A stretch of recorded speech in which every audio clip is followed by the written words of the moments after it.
that if a court has interpreted a statute in a certain way, and they sure as heck and they don't like that, they sure as heck better do something about it at the very next legislative session, or we're going to presume that the legislature was aware of that construction and we're going to construe it that way.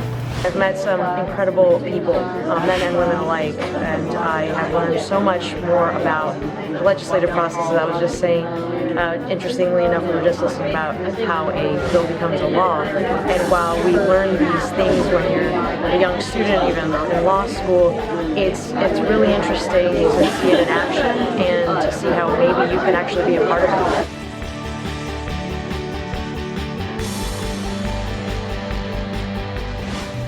Legislators can introduce a bill, but so can committees.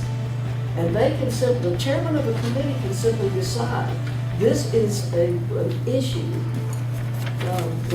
My first big bill that I ever did was in 1975 when I was lobbying for the Department of State, and I was charged with the responsibility of getting a bill passed, which was a complete start to finish rewrite of the corporate laws.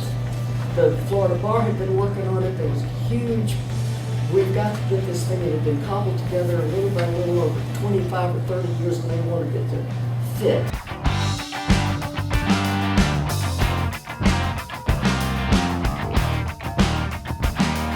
I'm sure you may have heard the term revenge porn before, but it's something that at this point basically stems from either someone being involved in a relationship and having consensual photos taken of them, as some people do.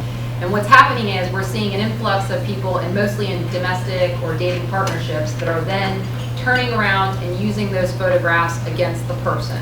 A study that was done in the early 2000s that a child who runs away 4 times in a 12-month period has an 80% chance that they are either being sexually exploited or will be sexually exploited.